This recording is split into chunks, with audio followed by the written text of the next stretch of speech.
Salut sur tous les points. Nous sommes le premier dimanche du mois de septembre. Et mon nom, c'est Dr. Serge Valcourt pour la 26e édition de Éveil de la conscience spirituelle.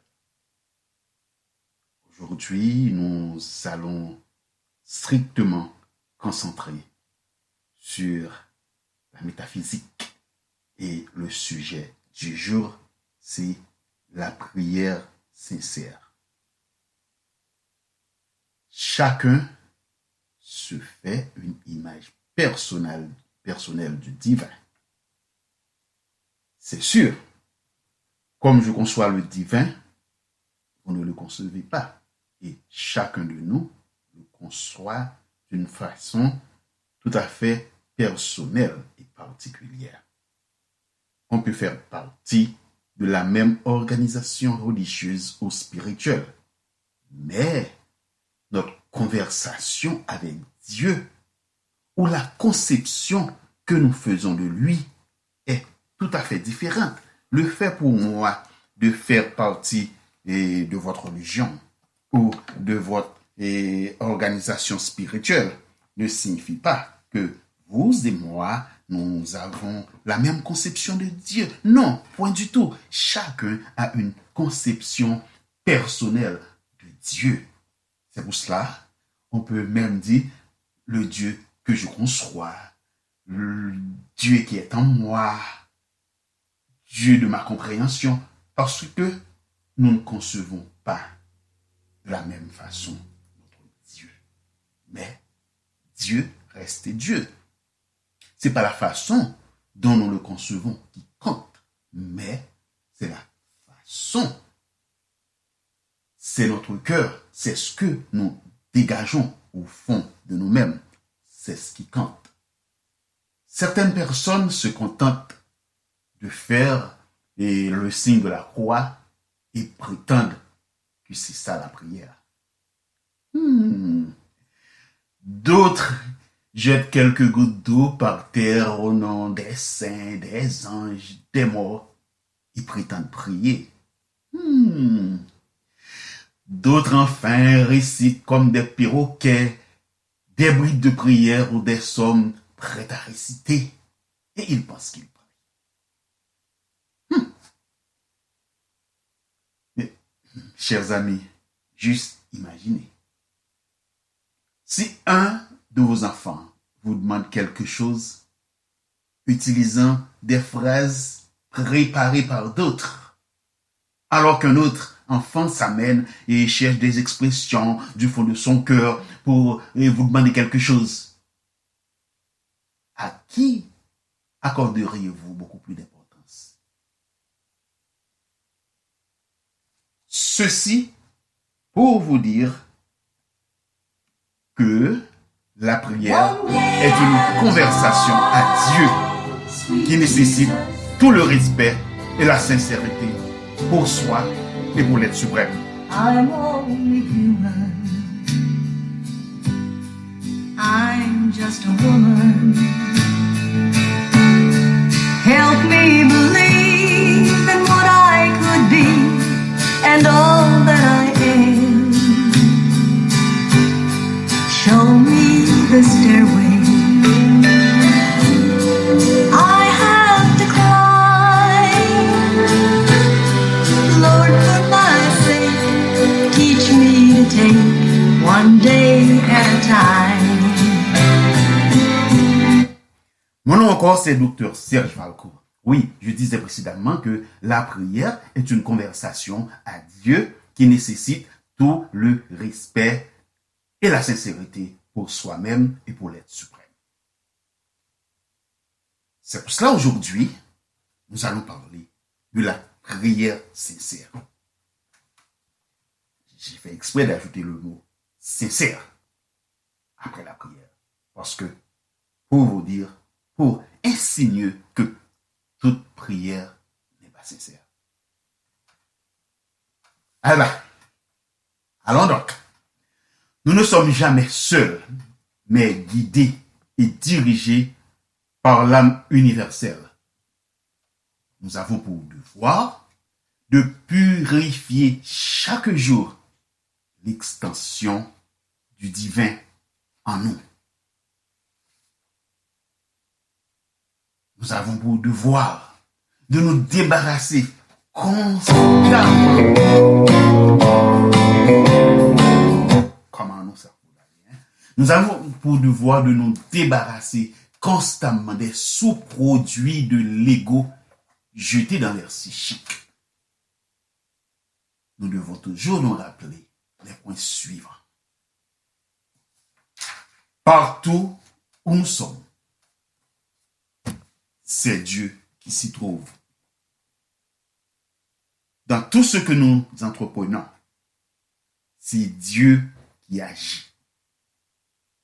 À quelque niveau que soit notre compétence, notre compréhension, c'est Dieu qui détient le pouvoir. Quand nous créons la paix en nous, ou quand nous faisons la guerre contre d'autres, c'est simplement Dieu qui agit en nous. Si nous créons la paix en nous, c'est simplement le silence divin. Et si nous faisons la guerre aux autres, c'est juste vacarme et tout ce qui n'est pas bon. La source d'amour qui jaillit en nous est tout simplement Dieu. Dans tout succès accompli, Dieu en est le réel guide. Je suis désolé pour d'autres quand ils font succès dans quelque chose, qui se vantent et qui font le pédantisme. Non, mais non. Tout simplement, c'est le Dieu en vous qui vous guide, qui vous a aidé à accomplir ce que vous avez accompli. Conscient de notre intimité avec Dieu, nous devons faire de la prière sincère et de la méditation quotidienne une réalité dans notre vie. Oui, beaucoup de gens, quand ils sont pas malades, quand tout marche bien pour eux, ils se foutent de la prière, de la méditation pour eux. Tout va bien parce que tout va bien sur le plan physique pour eux. Puisque tout va bien sur le plan physique pour eux, c'est tout ce qui compte pour eux. Et le fait de prier, c'est pour les petits gens là, pour ceux-là, dont les choses ne marchent pas. Mais quand tout marche pour certaines personnes, j'ai bien dit, quand tout marche bien pour eux, la prière ne compte pas. La méditation ne compte pas. D'ailleurs, ils n'ont pas la chance, ils n'ont pas le temps pour ce genre de choses-là, parce que ils connaissent le succès, tout va bien. Et pourquoi faire de la prière et quoi faire de la méditation? Tout marche bien, ils sont prospères dans leur vie. Malheureusement pour eux. Parce que moi, je veux dire que, conscient de notre intimité avec Dieu, nous devons faire de la prière sincère et de la méditation quotidienne une réalité dans notre vie. La pratique de la prière sincère n'est pas seulement riche en résultats, elle est également logique. En fait, tout est possible sur le plan divin, excepté ceux qui s'opposeraient à la nature même de Dieu. En conséquence, une requête ou une demande négative reste vaine. On ne doit pas s'attendre à trouver les ténèbres dans la lumière, car là où existe la lumière, il ne peut y avoir de ténèbres. De même, dans la prière sincère, on ne sollicite pas l'impossible. Il y a des gens qui pensent que ils peuvent tout faire par le biais de la prière. Mais il faut être logique. Vous ne pouvez pas demander l'impossible dans la prière. Je me rappelle quelqu'un un jour m'a dit, oh, toi, tu peux être président de la compagnie où tu travailles. Je dis, comment? Elle dit, mais tu n'as qu'à visualiser et ce sera concrétisé. Je lui ai dit, mais il y a des conditions requises pour être président de la compagnie où je travaille. Elle dit, mais tu peux tout faire parce que tu peux visualiser et concrétiser. J'ai dit, et non, parce que je suis dans le département de la comptabilité et je ne suis pas économiste. Et ceux qui dirigent la compagnie où je travaille, ils sont non seulement économistes, mais ils ont également un degré en marketing, ce que je n'ai pas. Parce que là où je travaille, il faut voyager d'université en université, de pays en pays, de compagnie en compagnie pour leur faire investir dans votre compagnie. J'ai pas ce talent. Je suis juste comptable là. Il m'a dit, ah, comment vous vous limitez? J'ai dit non. La prière n'a pas de limite. Il est vrai. Mais il faut être logique dans la demande. On ne peut pas demander ce qu'on n'est pas qualifié pour. Alors, on ne souhaite pas que ce soit écarté une loi cosmique ou naturelle en priant également. Si vous avez mis en mouvement certains actes, qu'ils soient dus à la malveillance ou à l'ignorance, il faut payer pour ces actes également. Autrement, vous n'allez pas trouver de résultat dans votre prière. Par exemple,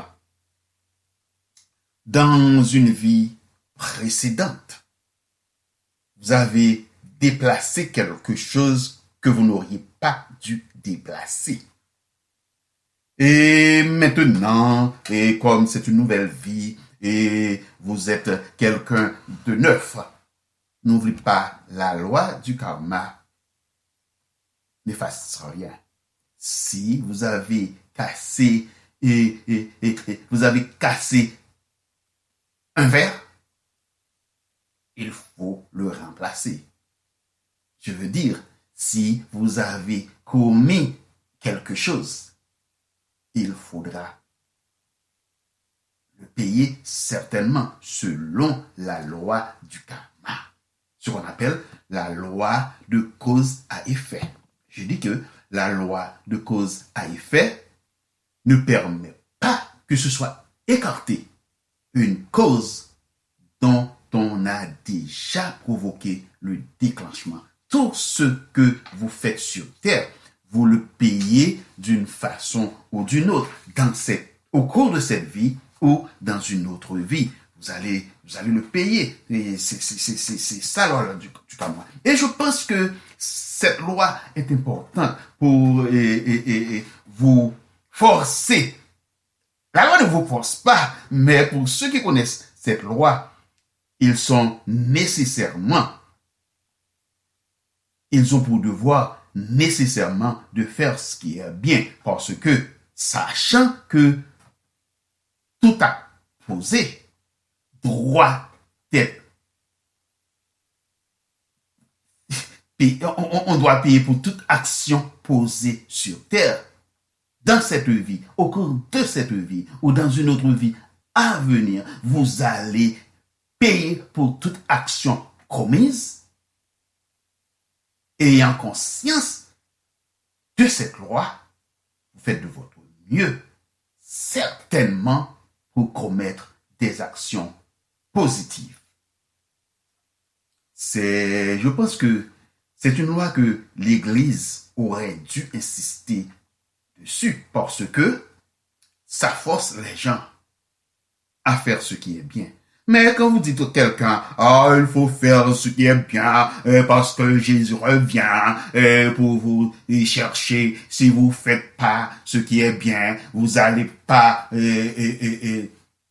ressusciter au croix, Jésus ne va pas monter au ciel avec vous. Mais ça, c'est un peu flou. Je ne vois pas de conviction. Mais si on éduque les gens à observer la loi du karma, sachant que toute action commise a une conséquence, cela imprimé dans la mémoire des gens les encourage à commettre ce qui est bien. Quand la demande du prêtre, un autre point, certaines personnes prient, demandent et souvent foi découragent pour n'avoir pas vu la concrétisation de leur demande. Quand la demande du pratiquant n'est pas satisfaite, si on est réellement sincère dans la prière et que on voit sa demande rester sans satisfaction, on n'éprouve aucune déception, mais comprend immédiatement que la demande n'était pas nécessaire. Je peux désirer quelque chose et cela n'est pas du plan de Dieu. Je peux dire, comment je suis en train de courir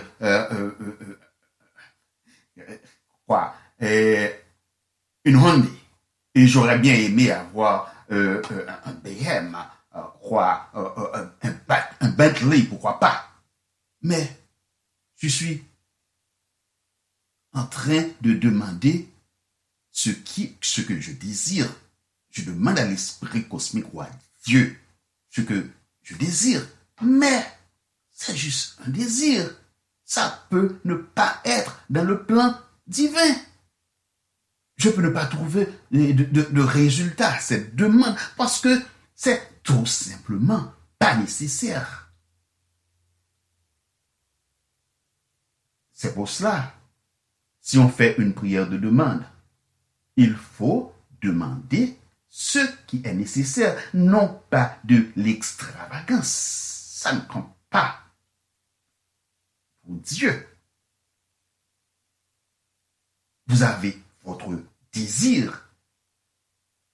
Dieu ne va pas selon vos désirs. Il va selon vos besoins. Il est aussi important de nous rappeler qu'aucune de nos pensées, nos sentiments et nos désirs ne restent sans conséquence.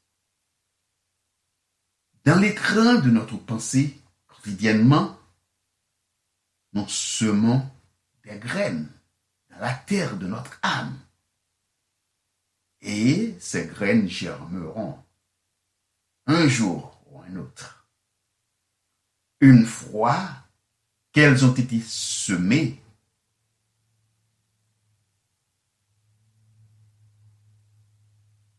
la nature les nourrit. L'eau, l'air, la lumière du soleil contribuent aussi à leur développement. Celui qui par intelligence ou mauvaise volonté sème des orties, des chardons dans la terre et dans sa terre intérieure ne doit pas s'attendre à voir pousser du blé. Ça, c'est évident. Si vous passez votre temps à faire pénétrer dans vos pensées des choses négatives comment voudriez-vous que votre récolte soit positive? Point du tout. Si vous passez votre temps à semer des orties, des chardons dans votre terre intérieure, n'attendez-vous pas à voir pousser du blé. Ça, c'est clair. Ceci pour vous dire, quand votre prière est sincère, votre semence consiste en des grains de joie, de lumière, de paix, d'amour, d'espérance. Je ne finirai pas si je devais tout citer. Dans ce cas, pénétrez-vous bien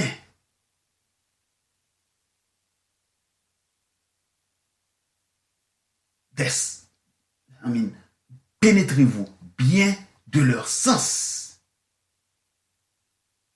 Ce que je viens de dire, le sens de ce qui est beau, de ce qui est bien. Pénétrez-vous bien dans leur sens et enfuissez-les dans les profondeurs de votre âme. Veillez sur eux et vous sentirez comment ils feront peu à peu un travail de germination en vous. Je vais reprendre. Ça, c'est si joli. Si vous passez votre temps à semer ce qui est négatif au fond de votre pensée, vous allez récolter dans votre vie de la négativité. Mais si vous semez des grains de joie, de lumière, de paix, d'amour, d'espérance, de compassion, etc., vous aurez récolté ce qui est bien, ce qui est beau, du succès, de la joie, de la compassion, de l'amour, et j'en passe. Frères et sœurs, chaque matin, au réveil, visualisez la conscience cosmique comme un diapason avec lequel vous devez vous mettre en résonance. Imaginez que vous êtes un instrument de musique et que vous avez à faire tout un travail d'ajustement afin de devenir vous aussi un instrument bien accordé. Voilà comment il faut voir la vie. Juste imaginez que vous faites partie d'un orchestre philharmonique et que chacun de nous a une partition. Si vous ne vous entraînez pas bien, vous allez sonner mal. Lors de récital ou de concert, quoi que ce soit. C'est pour cela, si chacun de nous, si vous vous considérez comme un instrument et que vous faites l'effort de bien vous accorder, de bien vous ajuster avec votre partition, ce qui est la vie, alors vous allez sonner bien. Si chacun fait cet effort, l'orchestre en général jouera bien sa partition. C'est ce que nous sommes. Nous sommes, chacun de nous est un instrument. Alors, nous avons pour devoir de bien nous accorder.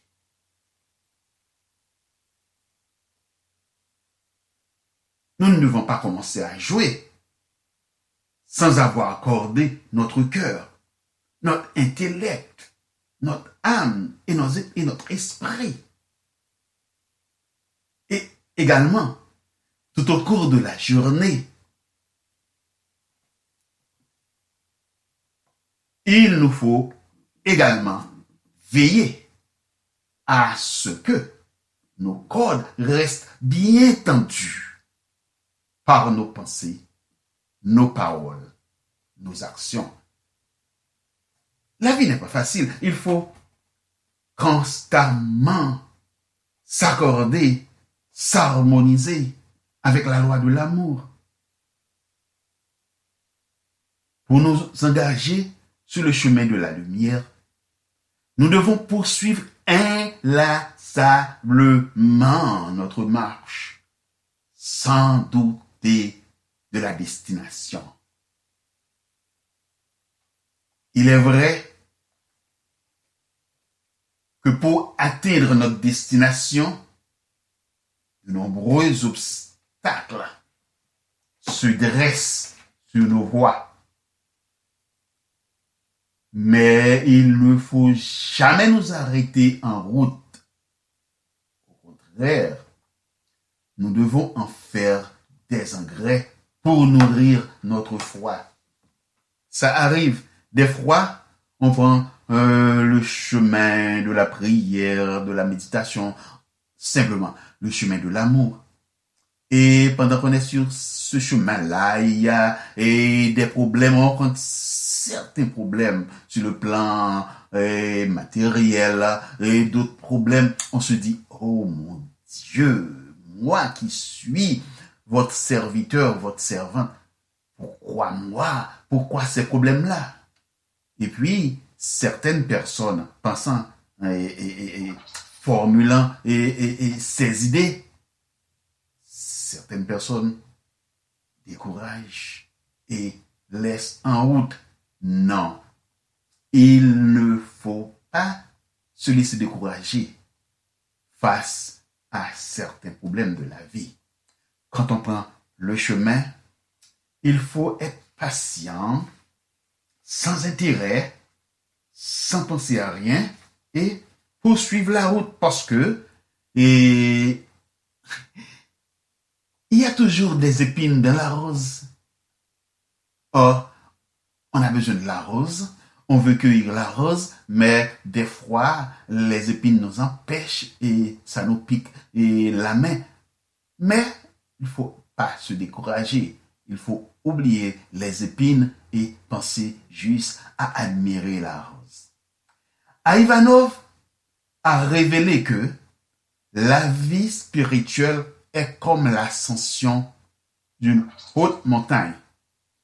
Sur ces sentiers ardus, escapés, il est inévitable que vous passiez par des moments de faiblesse, de découragement. Et il peut aussi arriver que vous fassiez une chute. Mais ce n'est pas pour cette raison. Ce n'est pas une raison pour vous arrêter. Par moments, vous aurez peut-être même la sensation de mourir. Mais n'oubliez pas, si cela arrive, vous ressusciterez. Au plus profond du découragement, vous devriez vous accrocher à cette mystérieuse lumière qui reste encore en vous. Parce que quand vous prenez cette route, quand vous prenez cette voie, la voie christique, la voie de l'amour, la voie de l'harmonie, cela ne vous rend pas invulnérable. Attendez-vous à ce que vous connaissiez des moments difficiles comme tous les autres. Mais l'essentiel est ne pas vous décourager. C'est juste continuer à poursuivre vos rêves. Tout simplement.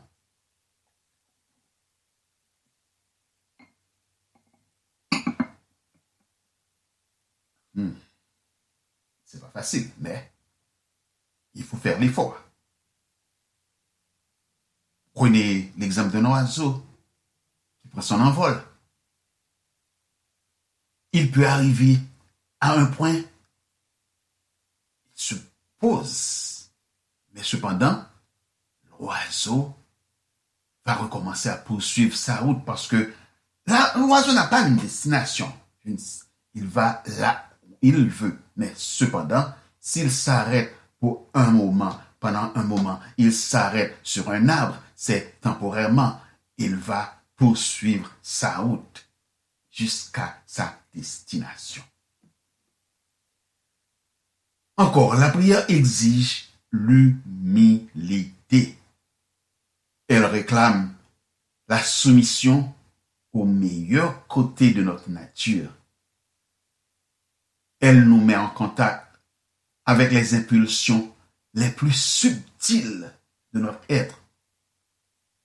Il est dit dans Matthieu 21, verset 22, « Tout ce que vous demandez avec foi par la prière, vous le recevrez. » Là, je veux insister sur le mot « avec foi ». Tout ce que vous demandez avec foi par la prière, vous le recevrez. Et Jacques 1, verset 5-6 ajoute, « Si quelqu'un d'entre vous manque de sagesse, qu'il la demande à Dieu, qui donne à tous simplement et sans reproche, et elle lui sera donnée. » Mais qu'il la donne, qu'il la demande avec foi. Le mot foi fait partie encore de l'écriture de Jacques également. Mais qu'il la demande avec foi, sans douter. Car celui qui doute est semblable au flot de la mer agité par le vent et poussé de côté et d'autre.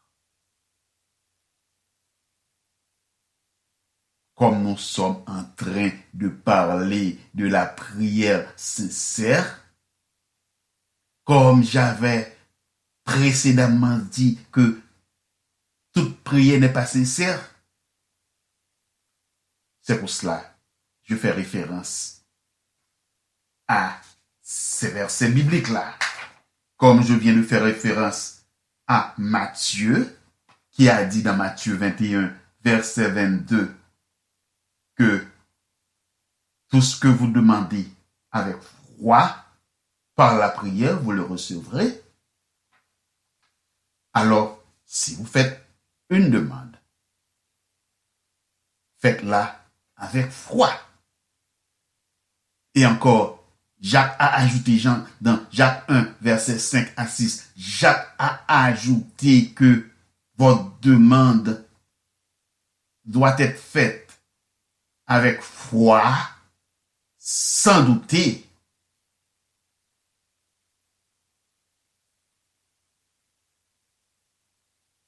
Alors, vous avez pour devoir de faire confiance à Dieu sans douter de quelque chose, de quoi que ce soit. Alors, juste, si vous avez une demande à faire, il faut visualiser cette demande déjà réalisée par la conscience cosmique. Et Jean a ajouté, si vous demeurez en moi et que mes paroles demeurent en vous, demandez ce que vous voudrez et cela vous sera accordé. Oui. Jean, ça c'est dans Jean 15, verset 7. Si vous demandez, si vous demeurez en moi, si vous demeurez en moi, et que mes paroles demeurent en vous, c'est ça. Cela veut dire, si vous suivez ma voie, si vous me faites confiance, tout ce que vous demandez, vous l'aurez. Et Marc a ajouté à son tour, et lorsque vous êtes debout, faisant votre prière, si vous avez quelque chose contre quelqu'un, pardonnez afin que votre Père qui est dans les cieux vous pardonne aussi vos offenses. J'aime cette partie-là. J'aime cette parole de Marc qui est tirée dans Marc 11, verset 25. Lorsque vous priez, si vous avez quelque chose contre quelqu'un, avant même de penser à la prière, avant même de demander à votre Père quoi que ce soit, pensez à pardonner l'autre de vous avoir offensé. Parce que si vous ne pardonnez pas votre prochain, vous ne pardonnez pas votre frère, votre soeur, comment voudriez-vous, comment avez-vous courage, comment auriez-vous courage de parler à Dieu? Point du tout. Parce que personne n'est innocent. Nous commettons tous d'erreurs. Si vous gardez au fond de votre cœur quelqu'un qui vous a offensé et que vous pensez à demander, à faire une requête à Dieu, mais Dieu ne regarde pas votre visage. Dieu connaît le fond de votre cœur. Dieu voit, Dieu comprend que votre cœur n'est pas fidèle, votre prière n'est pas sincère parce que vous avez quelqu'un logé au fond de votre cœur dans le sens du mal. Vous avez haine ou quelque chose, quoi que ce soit, un sentiment négatif contre quelqu'un qui a commis une erreur contre vous. Alors, Dieu comprend tout cela. Votre prière n'est pas sincère. Et si votre prière n'est pas sincère, n'attendez-vous pas à sa réalisation. Luc 6, verset 37 dit, « Ne jugez point, et vous ne serez point jugés. Ne condamnez point, et vous ne serez point condamnés. Absolvez, et vous serez absous. » Raison pour vous de ne pas faire de l'hypocrisie. Raison pour vous de ne pas faire de la jalousie. Raison pour vous d'être pas égoïste. Raison pour vous de donner de l'amour inconditionnel aux autres, parce que les hypocrites, ils jugent toujours d'autres. Les hypocrites, ils parlent toujours contre les autres. Ils trouvent toujours quelque chose à dire contre son frère, à dire contre sa sœur, négativement. C'est pour cela, Luc 6, verset 37 vous dit, « Ne jugez point, et vous ne serez point jugés. Ne condamnez point, et vous ne serez point condamnés. Absolvez, et vous serez absous. » Allons plus loin. Matthieu 5, verset 23-24, a souligné, « Si donc tu présentes ton offrande à l'autel et que là, tu te souviens que ton frère a quelque chose contre toi, laisse là ton offrande devant l'autel et va d'abord te réconcilier avec ton frère. Puis, viens présenter ton offrande. » Ça, c'était encore un peu très fort. Si vous allez présenter ton offrande à l'autel et qu'à l'instant même, vous vous souvenez avoir du mail à partir à ton frère, ou à ta soeur, ou à quelqu'un d'autre. Matthieu 5, verset 23-24 vous dit, laissez l'offrande. Courez, va à la rencontre de ton frère, de ta soeur ou de qui que ce soit avant même de présenter ton offrande. Parce que cela n'aura aucun sens si vous ne vous réconciliez pas avec votre frère, avec votre sœur, avec votre prochain, vous ne vous réconciliez pas. À quoi ça sert de présenter l'offrande? C'est pour toutes ces raisons-là que je porte une emphase sur ce que j'appelle prière sincère. J'ajoute prière sincère, juste pour signaler que la sincérité du cœur est la clé de la prière. Si vous prononcez de jolies phrases pour faire entendre et pour vous faire entendre et applaudir par les hommes, la sincérité du cœur peut être dissipée dans les applaudissements des orgueilleux ou bien dans les applaudissements orgueilleux, tout simplement. Parce que ça, il y a dans ça une sorte de pénatisme. Alors, vous parlez avec des mots ronflants, vous parlez avec des mots poétiques, juste pour vous faire applaudir par les autres. En priant, non. C'est pas ça la prière sincère. D'ailleurs, vous pouvez prier sans même ouvrir votre bouche. Bien sûr. Ça, c'est la prière profane. Et quand vous ne faites que prononcer des mots pour vous faire applaudir, ça, c'est de la prière profane. C'est pas la sincérité du cœur. Moi, je veux parler de la sincérité du cœur, de la prière sincère. Mon maître, Mikhaïla Ivanov, a dit un jour, pas plus que les croyants, pas plus que les incroyants. Les croyants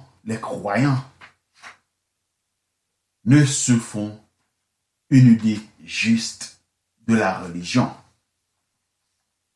Ils s'imaginent qu'il leur suffira de s'agenouiller dans une église ou un temple et de réciter quelques prières pour sentir qu'ils sont en présence du Seigneur. Ivanov a ajouté, eh bien non, on ne peut sentir la présence du Seigneur que lorsqu'on s'est lavé intérieurement. Ça, c'est une façon pour vous dire que la sincérité du cœur, c'est ce qui compte. Le fait de s'agenouiller dans une église, dans un temple, le fait de se mettre debout devant un statut, ou bien le fait de réciter de la prière déjà préparée. Cela ne veut pas dire que vous êtes en présence du Seigneur, parce que pour être en présence du Seigneur, il vous faut vous laver intérieurement, c'est-à-dire faire le vide. Ne laissez pas de rancune à l'intérieur de vous-même. Ne laissez pas de tâche, aucune tâche à l'intérieur de vous-même. Si vous avez quelque chose contre quelqu'un, il faut vous laver, même avant de faire la prière. Si vous avez quelque chose qui ne marche pas entre vous et quelqu'un d'autre, il faut vous laver avant même de passer à la prière. D'ailleurs, Ivanov va ajouter, une vitre où la poussière et la suie se font accumuler ne laisse pas passer la lumière du soleil. De même, un être qui ne s'est pas débarrassé de ses impuretés ne peut pas se laisser pénétrer par la présence divine. Ça, c'est sûr. Juste imaginez une vitre où il y a tellement de la poussière et d'autres d'autres saletés. C'est pas la, la lumière du soleil n'est pas réellement, ne peut réellement pas pénétrer aussi clair cette vitre. Mais cependant, une vitre bien nettoyée, ça laisse pénétrer facilement la lumière du soleil sans qu'il y ait quelque chose qui l'empêche. C'est pour cela, il y a toujours un travail à faire. Chaque jour, le matin, le soir, il faut penser à ce nettoyage. Quand vous faites constamment ce nettoyage en vous, vous êtes clair. Il y a contact entre vous et l'amour divin parce que vous n'avez aucune impureté qui empêche au rayon divin de vous pénétrer. En analysant vos états intérieurs, vos pensées, vos sentiments, en vous efforçant de les maîtriser, de les orienter dans la voie du bien, vous deviendrez comme un cristal transparent qui laisse passer la lumière céleste. Ça, c'est important. Quand vous faites l'effort de vous nettoyer, de vous laver constamment, vous vous transformez en un cristal transparent qui laisse passer la lumière céleste. Et à ce moment-là, vous sentirez la présence du Seigneur en vous. Je pense que c'est à pratiquer ça. Hein? Vous nettoyez constamment. Même si ce n'est pas facile. Il faut faire l'effort. Il ne faut pas vous contenter de réciter de la prière ou de faire semblant de prier. Non. C'est de l'hypocrisie. Il est mieux de garder le silence plutôt que de répéter des palabres pour exhiber son savoir. Parce que dans le silence, on entend mieux la voix de Dieu. D'ailleurs, Dieu nous parle constamment. Mais le bruit tant interne qu'externe ne favorise pas l'écoute.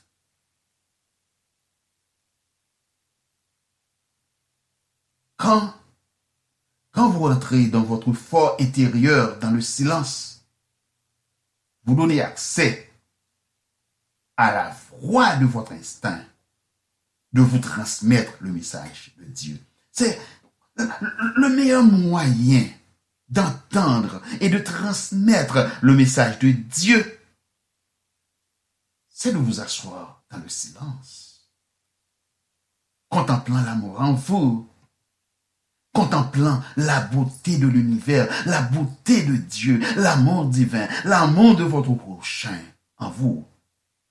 Quand vous faites cet effort, c'est plus fort que de prononcer des millions de paroles, des millions de palabres pour juste exhiber votre savoir. Vous ne savez rien, exhiber quoi, exhiber votre savoir, mais vous ne savez rien. D'ailleurs, si vous priez, c'est pas vous qui... Le fond de votre cœur est contrôlé par Dieu. C'est Dieu qui contrôle. Alors, vos palabres ne comptent même pas. Pourquoi vous contemplez à dire un tas de palabres, à raconter, à réciter, à répéter un tas de palabres? Pénétrez votre fort intérieur dans le silence et laisse Dieu agir en vous. Je sais que certains dogmes religieux encouragent le récit de la prière sans l'appréhension du contenu.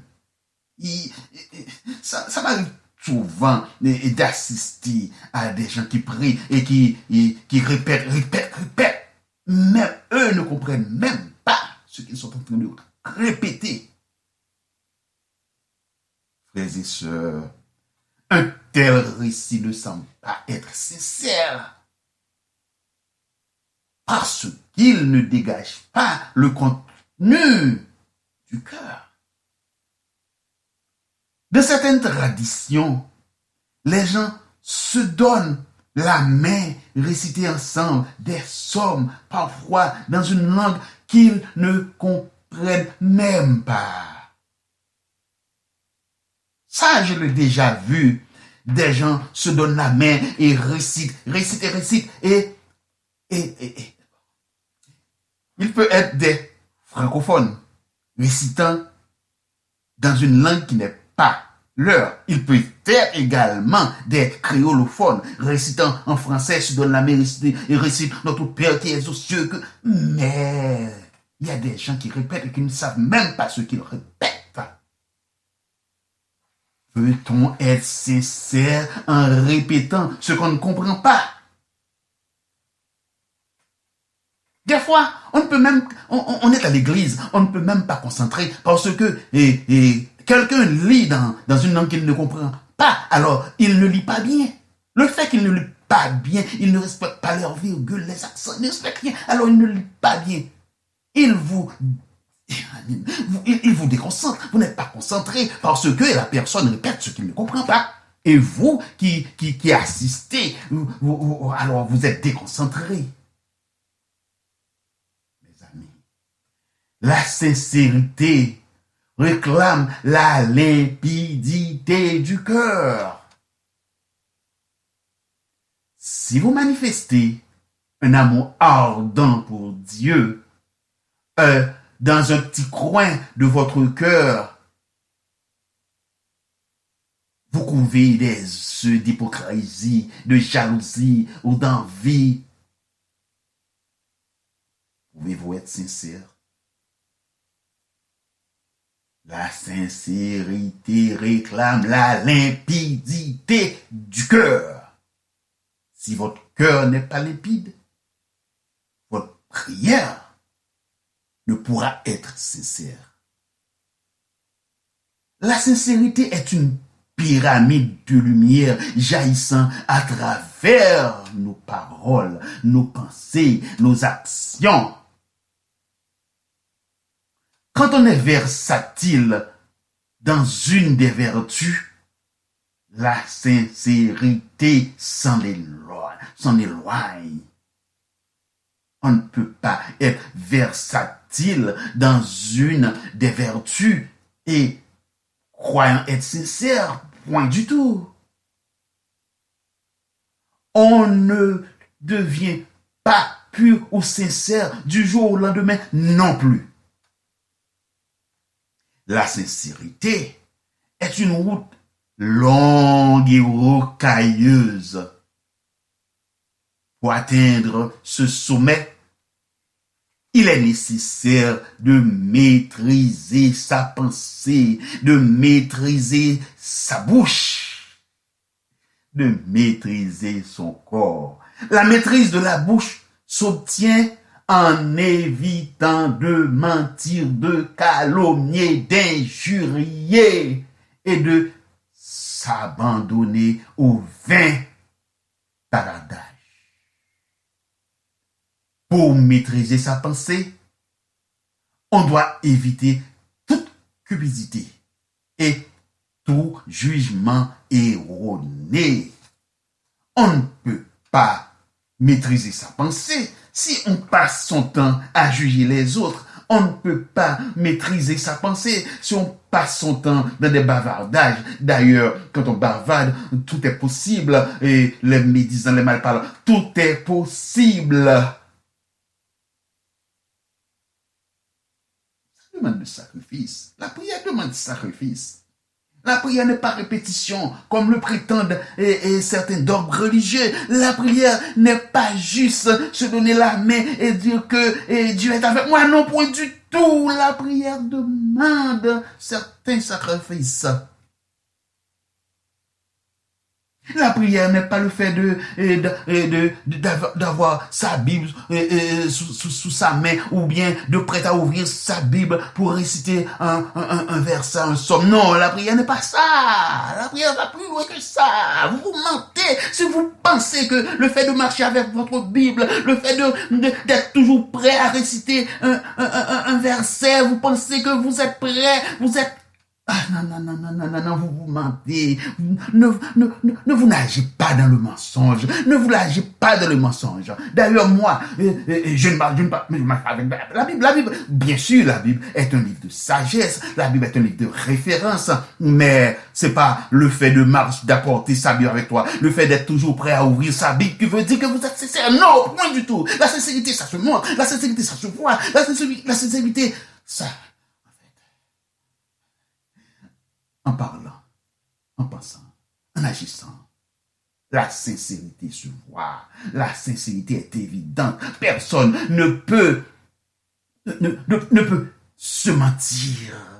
On se ment quand on pense mentir aux autres. On se ment parce que la sincérité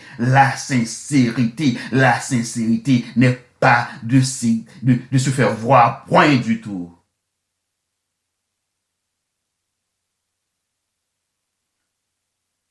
En fait, si jeunesse savait, si vieillesse pouvait, la sincérité est importante. La sincérité du cœur est importante et ceci partout. Que vous êtes en train de prier, que vous vous adressez à quelqu'un, que vous êtes dans une compagnie et que vous administrez d'autres. Il faut être sincère, la sincérité. Et je sais que les gens disent plus souvent, oh oui, ça c'est la diplomatie. Non, c'est de l'hypocrisie. Ne remplacez pas les mots par leur synonyme. Non, vous faites de l'hypocrisie. Et d'ailleurs, la diplomatie fait l'hypocrisie, mais cependant, des gens, soi-disant, dans l'administration, ils essaient de piétiner les autres, ou ils essaient de cacher quelque chose aux autres, et disant que ça, c'est la diplomatie, ça, c'est réserve. Non, c'est de l'hypocrisie. La sincérité, c'est la sincérité. Et elle vous permet de vous adresser à plus grand que soi et de mentir. Et si vous pensez mentir aux autres, vous vous mentissez vous-même. On peut essayer de cacher quelque chose pendant toute une certaine période du temps, mais à un point, ce sera dévoilé. Le mensonge, un jour, finira par sauter aux yeux. Ne pensez pas que, oh, ah oui, et je suis sorti bien avec celui-là, et parce que je lui ai dit ceci, je lui ai dit cela. Oui, vous êtes sorti bien aujourd'hui, mais vous serez découvert. On vous prendra un jour ou un autre. On saura que vous avez menti. Ce que vous étiez en train de faire montre n'est pas ce que vous êtes. Vous pouvez faire partie d'une organisation religieuse ou tout simplement d'une organisation spirituelle ou tout simplement d'une religion, et vous êtes en train de faire tout ce qui n'est pas bon pour le bien-être de la société. Mais On ne vous voit pas. Vous êtes tellement malin. Vous les faites en cachette. Qu'est-ce que vous pensez que vous êtes en train de faire? Mentir aux autres ou vous mentir vous-même?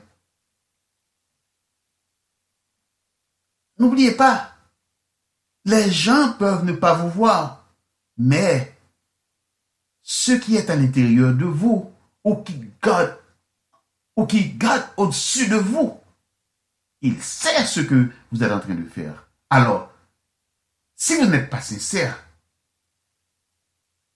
et vous pensez avoir gain de cause, non, vous n'êtes pas sincère et ce sera à vous de payer les conséquences de vos conséquences. La prière sincère vous aide à situer la conscience, non plus au niveau de la tête qui se contente d'analyser, mais dans la région du cœur. Elle éveille ainsi un sentiment de participation avec tout l'environnement humain, naturel et cosmique. Frères et sœurs, la prière est si belle, la prière est si jolie, la prière est si confortante. Quand on prie avec sincérité, on est plus fort que l'eau parce que on peut laver toute saleté. Il faut prier, mais il faut prier avec sincérité. Il ne faut pas prier avec des saletés. Vous entourez. Nettoyez-vous constamment. Toute prière est bonne. Qu'elle soit de remerciement, de confession, d'intercession, elle se révèle finalement toujours un exercice de conciliation avec soi. La prière est un exercice de conciliation avec soi. La prière est non seulement un exercice de conciliation avec soi, avec son prochain, mais une marque d'amour divin. La prière vous porte au sommet. C'est-à-dire, juste près de Dieu. La prière vous transporte au sommet dans le monde cosmique. Pensez toujours à prier constamment, mais sans hypocrisie. C'est pour cela, aujourd'hui, je vous ai parlé de la prière sincère. Merci. Merci d'avoir participé. Merci d'avoir partagé mes pensées en ce qui a trait à la prière sincère. Je vous donne rendez-vous pour parler encore de la prière sincère. Notre rendez-vous est au premier dimanche du mois prochain. On est en septembre. Le premier dimanche du mois d'octobre, on va poursuivre avec la prière sincère. On s'arrête là aujourd'hui, mais votre participation, c'était agréable et j'en suis fier de vous de m'avoir entendu. Encore plus fier de vous d'aller pratiquer la prière sincère. Merci, à la prochaine. C'était encore Révérend Serge Falcourt pour Éveil de la conscience spirituelle. Et aujourd'hui, c'était notre 26e édition. Éveil de la conscience spirituelle est une émission à caractère philosophique pour éveiller votre conscience spirituelle. Merci. À tantôt.